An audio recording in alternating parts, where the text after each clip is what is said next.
Narcissist, jailed. Hello, I'm H.G. Tudor, continuing to educate you about narcissism in all its various manifestations. I know from the feedback that I receive from you that many of you find it extremely helpful when I analyse real-life examples and also do so through video footage. Here, there's a real-life example which shows a collateral consequence for the narcissist, but the course of conduct that is exhibited is useful to enable you to understand more about the various facets of the way that the narcissist behaves and views his victims. It's taken from a report from the Times newspaper written by David Wood. The headline is "Stalker Jailed After Police Track His Abusive Campaign with New Software." A violent man who looked up his girlfriend, assertion of control, absence of emotional empathy, sense of entitlement, rudimentary manipulation, torched her clothes, destruction of property, assertion of control, and when she left him, bombarded her with 700 calls a day, obsession, hoovering, malicious manipulations, has been jailed after detectives used pioneering software to map his stalking. Anhar Hussain, 23, from Dagenham in East London, was described as jealous and possessive, words that are often used in relation to the behaviour of the narcissist, and would punch walls, destruction of property, manifestation of ignited fury, and throw objects at the victim, rudimentary assertion of control through physical violence, when their year-long relationship started to deteriorate. Snaresbrook Crown Court was told that Hussain, a trainee barber, locked her inside whenever he went out, assertion of control, by preventing her from going anywhere. He also posted intimate photos of the victim online, belittlement, humiliation, and sent them to her family. Hoovering of family, triangulation with family. Satya Chitalia, for the prosecution, said Hussain set fire to the victim's belongings, destruction of property, in the street, following an argument about a car tyre. CCTV caught the moment. He drove on the curb several times to try and run her over, assertion of control through physical violence. The woman escaped their relationship, but Hussain tracked her down. He hounded her with calls from a private number, many times in a single minute, and approximately 700 times a day. Excessive hoovering, undoubtedly triggered by either a malice obsession or a fuel obsession. It's worth pointing out that if she had changed her number, that would have at least assisted with ensuring she wasn't receiving these calls. Judge Paul Goldspring told Hussain, "It's significant that such was the abuse that she was rehoused in a woman's refuge, and you continue to harass her by parking outside and continuing to call her, repeated hooverings, electronically and physically." In a victim impact statement read out on her behalf, the woman told the court, "I keep reliving the moment. I left my accommodation, and he was parked up outside. Intimidation, hoovering. Every time I leave home, that is what I think about, and it has left me in a perpetual state of fear. I feel intimidated. Once he comes out, what if he tries to make my life a living hell again like he has before? The question is carved into my brain." This, of course, is an understandable reaction, and her fear is being exacerbated by her emotional thinking as a consequence of her repeated involvement with this narcissist. There is much that she can do in order to protect herself with regard to the implementation of a total no-contact regime. Also, given the time that will pass, her emotional thinking will reduce, meaning that it's less able to cause her to fear. There are many steps that she can take that are set out in my work to assist her with that no-contact regime and to reduce the risk of him being able to contact her following release from prison.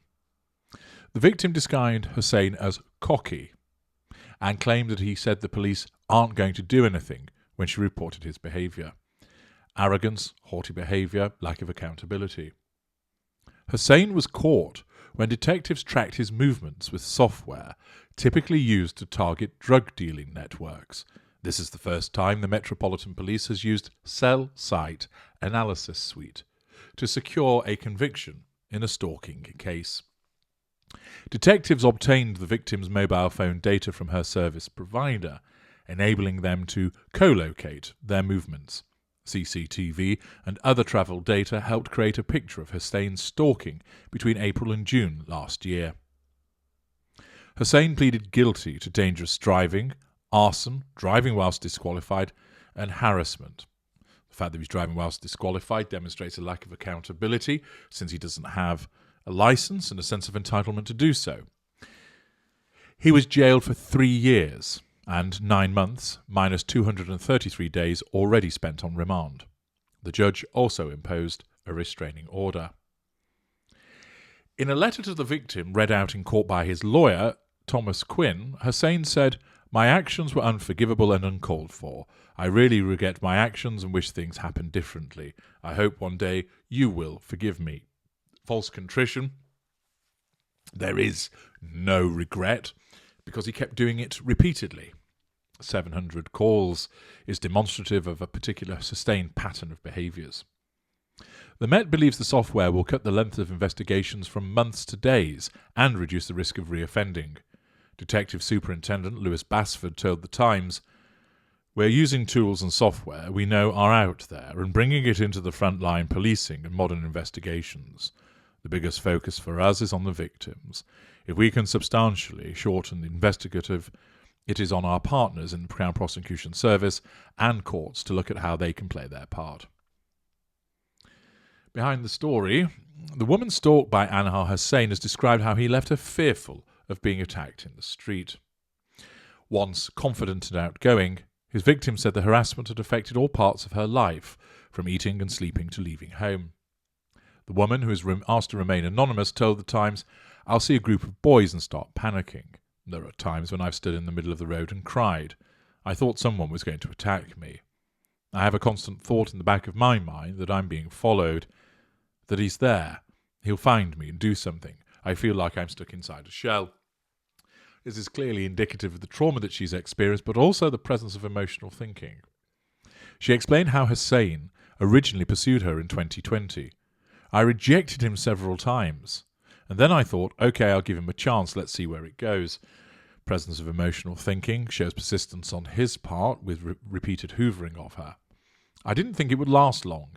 I thought he'd have his fun and realise I'm not the girl he wants, but it didn't end like that." Emotional thinking. The woman said Hussein's controlling behaviour left her isolated from her family and friends. Isolation, as you know, is a typical way that the narcissist will seek to control a victim, by removing support networks and nullifying potential threats to control posed by other people. The abuse started as verbal threats, verbal violence threat, and that alone was scary. I come from a religious background and a family that will do anything to protect their dignity. If I told the police, they would go to their house and my family would find out. I was too busy trying to make everyone else happy that I forgot about myself. I was living in constant fear. She said she was now beginning to move on with her life. "I found a job, but it took a lot of time and confidence to see my friends again," she said. "I still struggle to eat and sleep.